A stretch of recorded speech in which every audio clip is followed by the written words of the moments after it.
Why is self love so difficult after abuse? Hey, fam, it's your life coach, Tasha. And today I want to walk you through something really important, especially if you've come out of an abusive relationship and you find yourself struggling with this idea of self love. Because let's be real, everyone tells us to love ourselves, but no one really teaches us how. And if you've lived through abuse, especially from someone you trusted, it can feel like you're trying to build a house on a cracked foundation. So, in this talk, I want to break down exactly why that is and help you start to understand your healing in a whole new way. Number one, abuse damages your inner belief system. When you're in an abusive relationship, the core damage doesn't always come from the yelling, the gaslighting, or even the physical harm. It comes from what those things do to the way you see yourself. Over time, your self image gets distorted. You might stop trusting your own thoughts and feelings. You might start believing that your worth is tied to how well you can please or calm someone else. This is called trauma based self perception. It means your sense of self has been shaped by someone else's dysfunction,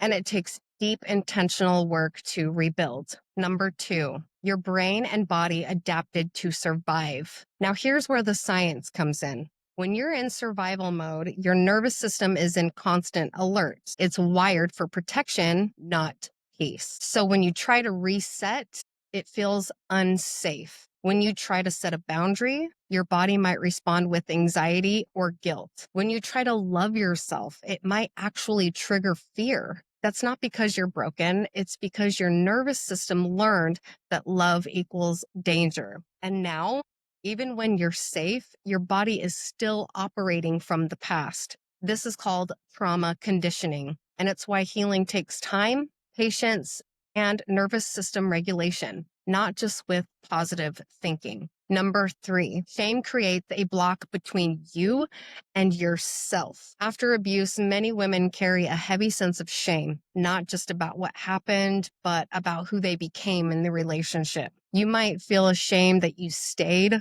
I know I did. Ashamed that you ignored the red flags. I know I did. Ashamed that you lost parts of yourself just to feel loved. And I know I did. So I get what you're feeling.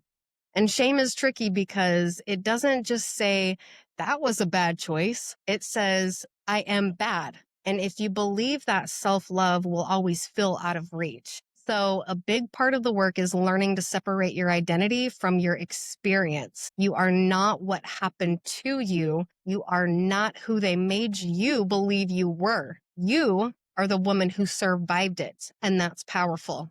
Number four, you were never taught how to love yourself. This is one I see a lot in my coaching practice. Many of us were raised in homes where emotional needs weren't recognized, let alone respected. We were taught to be strong, to push through, to take care of others, but not how to care for ourselves.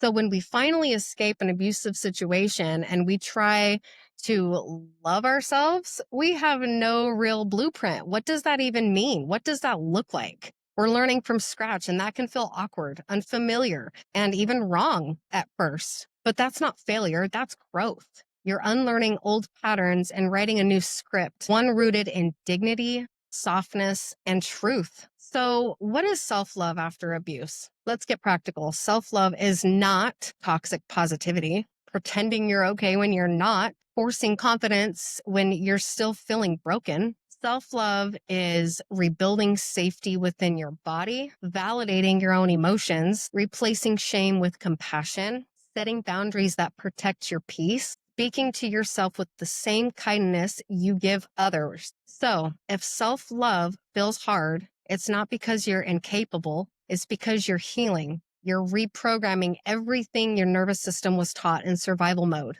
You're learning to treat yourself with the care you never received. And that journey isn't linear, it's layered, but it is possible and it is worth it. So be gentle with yourself. The woman you're becoming needs your patience, your presence, and your belief. You don't need to get it perfect. You just need to stay committed. You've already survived the hard part. Now it's time to reclaim the rest of you. Love you guys. Take care of yourself today.